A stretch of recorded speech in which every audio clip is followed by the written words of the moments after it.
My name is Paul Barron. Welcome back into TechPath. Joining me today is Paolo Ardoino, who is the Chief Executive Officer now over at Tether. So great to have you, Paolo. Thank you very much, Paul, for having me in your show. Really appreciate it.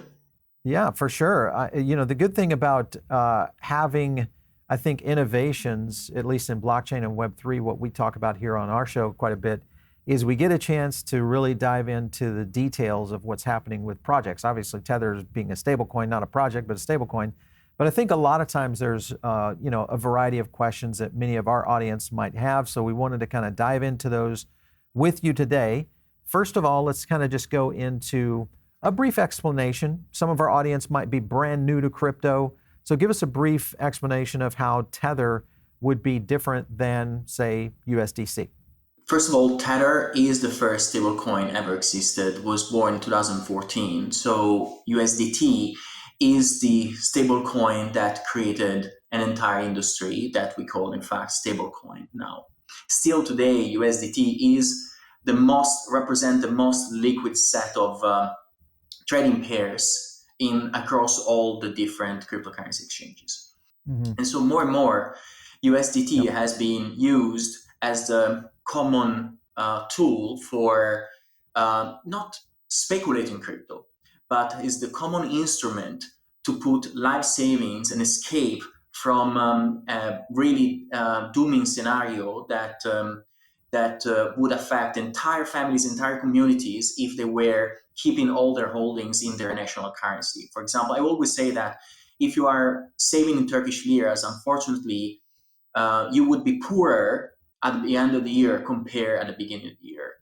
How does Tether actually earn money? Where are your revenue stacks, when it comes to your business model? So at the latest attestation that was published in October 2023 was referencing the third quarter of 2023. Tether had around $72.6 billion in US Treasury bills. Today is a bit higher than that because, of course, the market cap of Tether kept growing since then, and also Tether has earned money in the last couple of months. The profits of Tether are coming from a really, really simple activity. So $72.5 billion worth of US Treasury bills would put Tether being around 22nd in the list. If Tether was a country, would put Tether to be 22nd in the list of countries that own more US debt through US Treasury bills. So imagine you have $72 billion and you earn around 5.5% per year. That puts you on track to earn around $4 to $5 billion every year. Speaking of reserves, I was looking at your reserves breakdown on your website. Cash and cash equivalents, short-term deposits, corporate bonds, precious metals, and Bitcoin in here as well, with other investments and then some secured loans. Kind of curious, when you look at using Bitcoin in a reserves, especially around a stablecoin, do you feel like that is looked upon as a bad thing, from a regulatory standpoint, especially as a stablecoin? Or do you feel like, hey, no, this is just a mix of capital allocation that is normal within our course of business? What we are also disclosing is that Tether at the last attestation had around 3.2 billion in excess equity. Excess equity are undistributed profits. So it means that the company decided to not distribute these profits and to keep them in the reserves of USDT to strengthen our stablecoin. So if you look at how much we have in terms of dollar terms of Bitcoin, if Bitcoin price would go to zero, we would still have some additional excess reserves left. So at the last attestation, the total market value of Bitcoin was around $2 billion. We had $3.2 billion in excess reserves. If Bitcoin would go to zero, we would still have excess reserves. But I still think that anyway, having Bitcoin as part of the reserves should be looked favorably because also banks are allowed to diversify a little bit their portfolio nowadays into Bitcoin and digital assets. So we are seeing how the market is moving. The macroeconomics are moving in really weird way recently with all what is happening at the global level. And so I think as Bitcoin is demonstrating these days, there is value in having some sort of hedging with Bitcoin in the portfolio. But nevertheless, if things could go wrong for Bitcoin, Tether USDT would not be exposed to that. Looking at your transparency here, I'm looking at current balances here, USDT on Tron right now, large position, Ethereum, right behind it, and then if you look at something like Solana, which is around 2 billion there, and you think about Tron as the number one blockchain, I mean, kind of give me a breakdown of why you think that's occurring. That's another great question, and believe me, I'm explaining that a lot recently. Ethereum has a really broad community, but Ethereum had an issue. The block time of Ethereum, so every time, the average time in which a new block for the Ethereum blockchain is created is 13 seconds, right? 1/3. For Tron is around 2 seconds. Also, the fees, recently especially, the Ethereum fees varied from $2 to $20 or $30, depending on how much is used the blockchain. And of course, in 2022, the ZK rollups that are great innovations started to appear. But that means that the Tron had, since 2018 to 2022, to establish itself in a market, in a space among all the payment service providers, exchanges, retail, wallets, to establish itself as the cheapest, fastest transport layer for USDT and stablecoins in general out there. And only today or recently, ZK rollups are trying to gain that spot. But if you give 4 years of advantage to your competitor, that is a lot. And obviously, there wasn't a lot of competing blockchains that could handle speed in comparison if something like a Solana or other payment rails that are now showing a lot more strength. So that's a good answer. I think that's reasonable to understand that. I want to take a quick look at Tether current market cap right now. You can kind of see here from my chart. Let me zoom in on that a little bit here. And you guys can kind of see, I mean, this thing is continuing to move. Now, market position right now, a lot of activity in the markets, most likely altcoin movements. People use Tether to trade, so you could see some lift in overall market cap. But if you look at the same thing that's happening over here on USDC, we're actually seeing a decline in this, but at the same time, you've got Coinbase offering 5%, doing all sorts of new features. Why do you think we're seeing a USDC outflow and a Tether inflow? For 2 reasons mainly. The first one, you could see the curve start for our main competitor started to change after what happened with Silicon Valley Bank. Silicon Valley Bank was the first of other banks in early 2023 that started to fail. It happened that our main competitor had 30 billion and more on one of these banks, I think it was Silicon Valley Bank, and that deeply affected them. I think they pegged 13%, and that lasted for quite a while. So that when this happens, especially this happened after, for a long time, our competitors position themselves as the mighty heroes of the industry with perfect risk management and this and that, and that showed a huge weakness in the risk management actually. And yet, when we look around to the people that pointed the finger at Tether for such a long time, we don't see anyone anymore, because you had the BlockFi, Celsius, and all these Voyager, Genesis, all these guys in early 2022 were considered perfect and beautiful, and all this and that. Tether was considered a black sheep. In 2022, Tether was able to redeem $7 billion in 48 hours. Just after the Terra Luna event, and was able to redeem $20 billion, that was 25% of our reserves in 20 days, still in the same period. That is a stress test that banks also the banks that blew up in 2023 couldn't resist and are not able to resist. So that's the strength of Tether. That's why people have looked at what happened to our main competitor and started to move to safety. You will never see Tether trying to pitch to a banker, to a hedge fund in Wall Street, or to these type of customers in institutions. We believe that selling USDT or giving USDT or pitching USDT to a Wall Street guy is trying to sell an ice cream to any skimmies, right? So there is no point. They have already the best banking rails. So there are a ton of people around the world that are unbanked. They need access to the dollar. They are too poor to be of interest of any bank of any US financial rails, basically. And they are turning to Tether. And that's the reason why Tether has kept growing also during the crypto bear market, because more and more USDT is being the money for the people. Shifting over to that in terms of yield, because this is one of the sticking points, especially when you look at non-bank entities. Coinbase offering USDC yield, I think at 5% now, likely to go up. They're also doing this, they just dropped this yesterday. Sending money has never been easier. Now you're going to be able to send USDC in a few taps. Now you have to have a Coinbase wallet, but it's really an easy kind of pay link. Think of it almost as PayPal. What would be the counterbalance to that from Tether's camp? There are multiple angles, right? So providing a yield, I think from our legal team would respond that you might end up being considered security.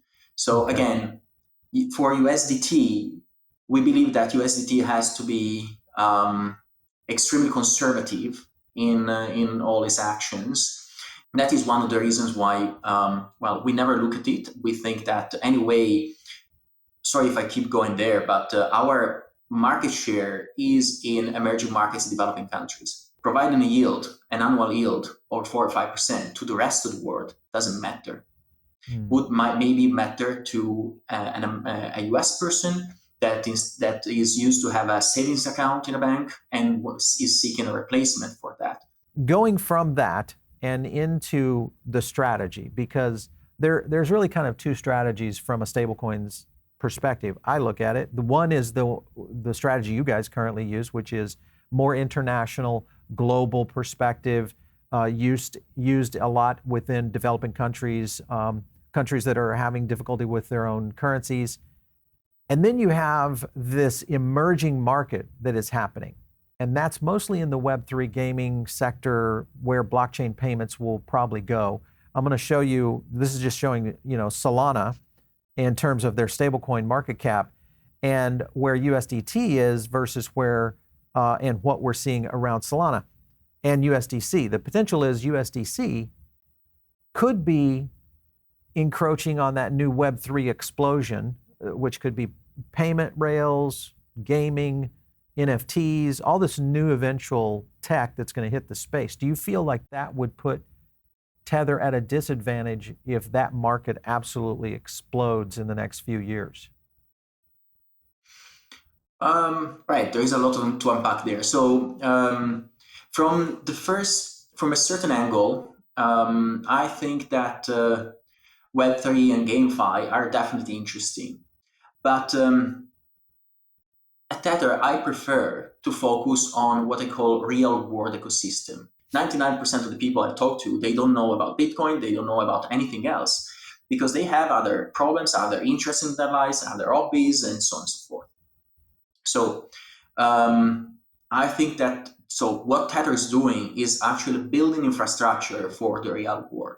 That is not necessarily virtual. Like we are okay in other stable coins running with Web3 and GameFi faster than us. And by the way, I think that it's important to have multiple stable coins. I think that Tether, it wouldn't be an industry if Tether would be alone, because that would be just one single product. And so we are completely okay to leave that advantage to others. I'm not saying that Web3 or GameFi is not important, but in general, I think that people have other priorities. And if you can solve those priorities or understand those priorities, you catch 99% of the market rather than 1%. Yeah, well, I would argue that there's quite a bit of difference there in terms of the percentage. Now, granted, GameFi, Web3, the evolution is very early, but I also look back, my roots are in Silicon Valley at the birth of the internet, and I worked with tech companies when we just saw and thought that the market wouldn't see the upside bell curve that it took. And that's where I think, maybe a lot of people don't realize it yet around whether it's GameFi, Web3, really kind of the blockchain rails that I think will create the next internet.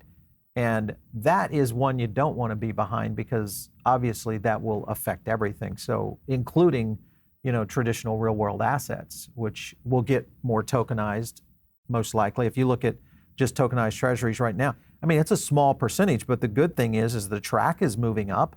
You got Franklin Templeton still continuing to pour in here. I feel like that would leave Tether out of the conversation in one of the fastest growing sectors, maybe. Well, first of all, you showed a chart showing tokenized securities. The interesting fact about tokenized securities, and by the way, well, I cannot spoil too much, but we are working on something really interesting in that area. The beauty of this chart is that tokenized securities will not be able to move freely on a blockchain because you have to KYC every single address because I doubt that securities laws will change. So when it comes to tokenized securities, there is I completely agree with you, there is enormous opportunity using blockchain technology, but for transparency and for other means that are different than payments and tokens and GameFi and so on. So there will be a transparency layer added to securities. That is great.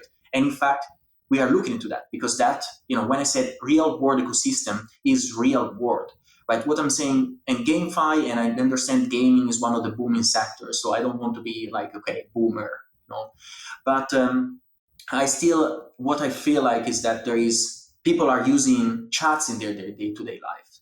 They are using Uber. They are using things that are behind the scenes more important than being the payment layer for the games, right? Because also in that, I think although the market will grow, I completely agree with that. You as a stablecoin, you cannot look at 50 different sectors at the same time. And what we feel in the next 5 years is the replacement of applications like Google Maps or WhatsApp and WeChat and Telegram that are completely centralized. They are running out of, in a way, they are having an enormous problem. That the problem is called data centers, access to chips and hardware and infrastructure, because that is becoming more and more problematic. So we are building technologies that are leveraging on what we learn from blockchain, but are trying to replace existing use cases that people are using by the billions in their day-to-day life today. Well, I agree with that, but I also think that, when you look at all these comparisons of these technologies being used, is that you're also seeing a broken system already, in terms of merchant services and how payment architectures are basically built around the world. We've already seen this in a dilapidated SWIFT system that eventually will be replaced with blockchain. My curious point is how fast will payment be truly replaced? If you look at what Visa is doing in terms of their Solana test, the advancement of Firedancer, and what we've seen in the ZKs, I mean, there's a lot of technology moving at the right time here that maybe, it's kind of like that thing. It happens very slowly and then boom, all at once. We've seen this happen so many times: tech, mobile, social, internet. And this is just one more layer of a tech stack that seems to be coming at the planet. I don't want to argue that point, but I want to go over to another thing, and that is stablecoin regulation. First of all, what is the chances of this? I mean, I'm sure you follow what's happening here in the U.S. We've got a stablecoin regulation bill on the, basically on the House floor right now. What do you think is going to happen here shortly around regulation? I think, though, there is some sort of there is a need of education when it comes to lawmakers and politicians in the importance of stablecoin technology. So stablecoin technology is used globally already, right? We count for Tether to have more than 300 million users. And so we need to make sure that these regulations are in fact supporting this technological innovation and the ability to streamline financial services to the underserved and the unbanked. without, of course, putting rules in place that are really important. Rules on we would like to see clear rules on the composition of reserves. At the beginning of our chat, you asked me about how are composed our reserves, and so if there was clear rules, would also help auditors in ensuring these rules were respected. And there would be no question mark anymore about this, what you can have or not have in the reserve. So I think that is fundamental. Also, what are the processes that are expected by a stablecoin issuer, right? So all these things are necessary. We are seeing Europe moving in that direction with the MiCA license. We expect the US by the end of 2024, early 2025 to have something similar to that. So it is an exciting movement. I'm really proud that the industry that my company basically created is at the point after 9 years, was so small when it started. Now after 9 years is taken so seriously that there is an entire legal framework built around that. No doubt, it's on the world stage now for sure, in all G20 nations, much less a lot of the emerging nations who are starting to look at these alternative assets. In terms of Senator Lummis has been on record here in the U.S. mainly attacking Binance and Tether. Why do you think we're seeing some lawmakers go after Binance and kind of adding Tether to that list? What do you think is driving that? We sent a letter to Lummis explaining that her mention was driven by facts that were not actually that she didn't know. I think because. The reality of things, in her letter, she mentioned that the DOJ should take a supervision of our activity. I think was public recently also that Tether is working with 30 law enforcement agencies around the world from 19 different countries. Mm-hmm. Even more so, Tether recently onboarded the U.S. Secret Services and is in progress to onboard the FBI. Recently, Tether, proactively working with another exchange, was able to catch and stop and notify the Department of Justice and collaborate with the Department of Justice, was able to work towards freezing $225 million stolen of USDT, stolen through by a pig butchering network. So in the letter, she suggested that the DOJ should take an interest in what we're doing. Actually, Tether is working with the DOJ and many other law enforcement agencies, and providing support and providing reissuances, providing freezes, and all on a voluntary basis since years. So I was sad to see that letter, because actually this is a lot of what we're already doing, and we're always happy to be proven and questioned in a fair way by lawmakers and regulators. But we are actually really doing our best, and much more than any bank have ever did in the world, to combat crime. I mean, this is what happened 2 weeks ago with this huge freeze that started by us and another exchange working together to catch bad guys stealing USDT from poor guys. That is, and reporting that to authorities and working with these authorities. I think these stories this is only possible thanks to transparent technology like blockchain.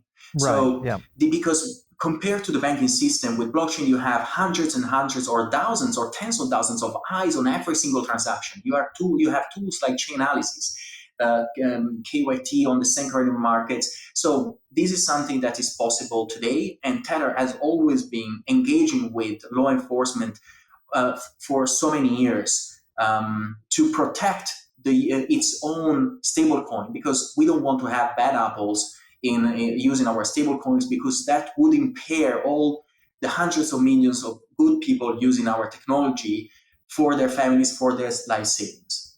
Well, it's good. I'm glad we had this interview, Paolo, because I've learned some things about Tether that I was not aware of, and that's good. That's the idea of getting these interviews together. But thank you so much for coming on the show today. We definitely got to have you back as things start to advance for what you guys are doing overall.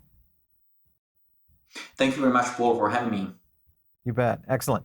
All right, so maybe you guys are tuned in over on our podcast side of things. Make sure and jump over here to the YouTube channel, get front and row center seats, because this is the place where it's all happening. And as the markets start to heat up, this is where you want to be. So make sure and subscribe to the channel, like a few videos, and maybe we'll get into your feed.